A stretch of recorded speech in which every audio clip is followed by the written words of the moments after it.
Prizmës. Tema që kam për sot është një temë e barazlarguar nga dy palët në Shqipëri, dy pjesët, polet e politikës në Shqipëri.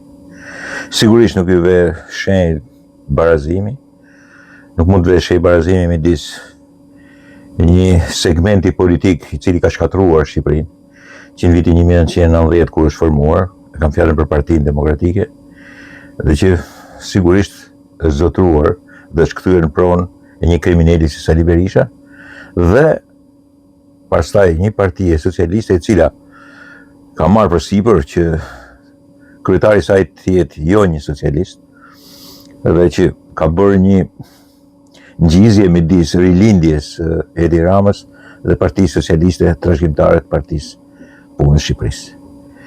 Unë nuk vendosi shenja barazimi, sepse sigurisht nuk ka shenjë barazimi edhe midis dy personave. Por, ama tema për sot është dueli midis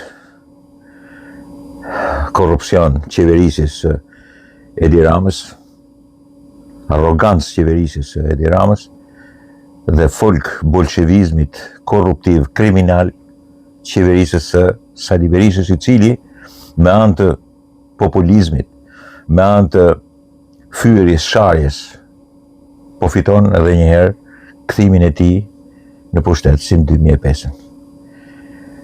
Sigurisht që është një nga çastet më dekadent, sepse në mes është edhe një aktor i tretë i cili është Spaku.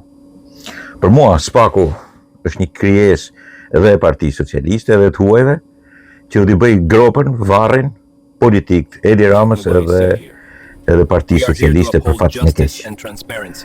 Sepse sa për Sali Berishën, Spaku jo vetëm që është i friksuar, mbush brekët përpara një folk bolsheviku kriminal si Sali Berisha.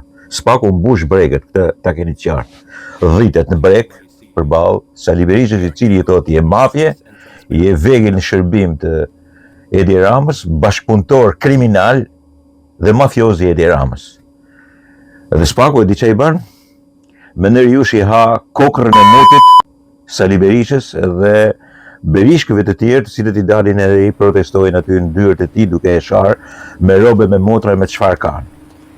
Spaku i bën numra Partisë Socialiste, tashmë jo Partisë Socialiste por i lindje, ju bën numra këtyre çupkave dhe djemve që Edi Rama i ka katapultuar për të vjedhur, grabitur dhe bërë arrogancë me parët e shtetit. Kjo zhvillimtari e Edi Ramës edhe ai ta mbaj për mbrapanicën e vet. Por e gjithë kjo teori nuk bën kur gjë tjetër, por i hap rrugën edhe njëherë pushtetit të një folk bolsheviku kriminal i natë e shtatës, kriminal i natë e tetës me grushtit e shtetit, vrasës me gërdec, vrasës me 21 janar. Hajdut dhe i korruptuar familjarisht. Në të vërtet, nuk ka ndodhur asgjë. Ka ndodhur elementi i cili sigurisht shef atë që unë prej kohësh i them se çfarë kohët është kjo. Kam 25 vjet që them kjo nuk është moment tranzicioni. Nuk kemi të bëjmë me tranzicion, po kemi të bëjmë me zgjatim të jashtëzakonshëm të post-komunizmit. Tashmë si Sali Berisha edhe Edi Rama janë funi i një regjimi kriminal, por të degraduar dhe të korruptuar, sidomos mas një vitit 1980, që është regjimi komunizmit, po komunizmit të degraduar, pa fuqinë reale. Është thjesht ai që na la pa buk, ai që dënoi njerëz, ai që pushkatoi në fund mas i kishte marrë vesh që do të binte, do të rrezohej. Dhe të gjithë këta, ky prodhim, njeriu i njëri vepra më e shkëlqyer e partisë, që sigurisht sot prezantohet nga Sali Berisha dhe mitë e tij, kocomit e tij, ignorantët e tij që e ndjekin mbrapa, të gjithë buz plasurit dhe të gjithë mendje krisurit, idiot, hajdut, ignorant, dhëmprishur dhe vesh dyllosur, dhe njëkohësisht edhe këto çupkat edhe djemkat e Edi Ramës, të cilët sigurisht ulshuan si lukuni ujqit, sepse Edi Rama bashkë me rilindjen përjashtuan gjithë njerëzit normal, përfshi dhe socialistë ndershëm që punonin për shtetin. Jam unë një shembull i tillë. Më nxorën jashtë, sepse sigurisht do të vidheshin dhe do vendosin gjithë farë hajneshash, ignorantësh dhe degraduarsh në drejtorinë e monumenteve të kulturës. Më pasuan idiotet cilët sigurisht ju bënin qefin gjithfarë kompanive dhe pjesëve të politikës, por ishin përveç se ignorante dhe arrogante në ignorancën e tyre. Kështu ishte i gjithë shteti i Edi Ramës dhe i mbeturinave, qelpsinat të djemkave dhe vajzave të tij, që tash po e lëshojnë shtetin përpara një populizmi të shfrytzuar, mira portaleve të ngritura nga arroganca jashtëzakonshme e fort bolshevizmit të Sali Berishës, që fyen shajnë edhe po të bësh një punë të mirë, ato të shajnë. Edhe kur ti mbaron e inauguron një punë të mirë, ato të shajnë. Qeveria sotme dhe punë të mira të bëjnë, do të shahet edhe do të kërdiset, sepse sigurisht Edi Rama ju ka lëshuar terren. Ju ka lëshuar terren sepse ka qeverisjen e korruptuar dhe SPAK-u bën kërdin në kurrizin e saj. Ai mund të mbrojë atë Belinda Ballukun, por ai e mbron me një kosto të madhe. Kosto e madhe duke mbrojtur Belindat edhe gjithë Belindat që ka katapultuar në pushtet, të gjithë skrofa edhe idiote të pushtetit, hajdute më keq se meshkujt, me ardhjen. Kosto e kush është? Ardhja e Sali Berishës. Kjo tash është kriminale edhe nga pushteti i sotëm. Është kriminale që ti jesh i tillë dhe që të ndrosh pushtetin me Sali Berishën për të tretën herë, 82 vjeç, një vrasës, serial vrasës i shqiptarëve. Shkatërues i shtetit, imoral dhe amoral deri ku nuk mban më.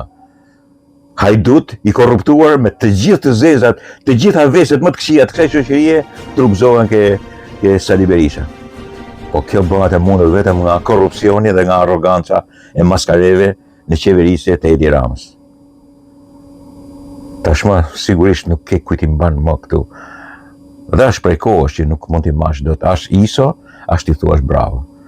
Këta e janë, rrezikojmë edhe një gjë tjetër mëse ne, sepse këtu fillon koha e linçimeve. Po fillon koha e linçimeve, tash portalet thonë futni ule në burg, kastratin në burg, manen në burg, të pasurit, shku i shofin gjithë në burg, që janë hajdut bashkë me qeverinë e sotme. Po fillon një linçim jakobinist, folk bolshevik, revolucionar, leninist dhe stalinist njëkohësisht, sepse kuptohet udhëhiqen edhe janë dhe të huaj që janë njëri më idiot se tjetri, plus ata Amerikanë që ishin super debila në kohën e Bidenit, edhe këta të sotmit të Trumpit, cilët kanë vetëm interesat e tyre dhe nuk shohin interes tjetër. Interesin e demokracisë fshin bëllën ka mener jush. Evropa po është Evropë, është ajo modeli i dikurshëm që thot fishta kurva plak, po kurva plak pa kurva plak, ne në Evropë jemi, nuk është se jemi në një kontinent tjetër, nuk jemi në kontinentin Amerikan. Jena brenda kontinentit Amerikan. Ne jemi brenda kontinentit Evropian. Kemi të bëjmë me to këtu. Edhe ato të zgjidhin problemet në fund kretë. Kjo është situata kene. Midis hajdutëve, midis Shqiles edhe Karibdës. Midis folk bolshevik dhe kriminal, abuzues të stër korruptuar, edhe midis çupkave dhe djemke të katapultuar nga një person arrogant në pushtet si Edi Rama. Midis hajdutëve dhe korruptuarve, midis grabicëve dhe të korruptuarve, edhe po vazhdojmë në këtë lloj mënyre. Dakord miqtë mi, nuk është mllef kë. Kështu është e vërteta. Dhe këtë të vërtetë unë di ta them kështu në këtë lloj mënyre. Mos i vjen keq as kërkuj. Edhe po ti vjen keq kujt i plas se i vjen keq. Këto janë fjalët që duhen thënë. Kështu shpjegohet situata e sotme në Shqipëri. Dhe nuk mos mani shpresë se mund të jetë SPAK-u më mirë. Kokra e katonarit dhe e folklorikut është abuzues në pushtetin është edhe ai. Sigurisht me atë pushtet që i jepet, sepse sigurisht fillon jakobinizmi, fillon linçimi dhe janë trima dhe të fortë me ata që durojnë dhe respektojnë, edhe janë dhritësa, dhjeraman përpara atyre që i shajnë edhe i kërdisin. Dakord miqtë mi?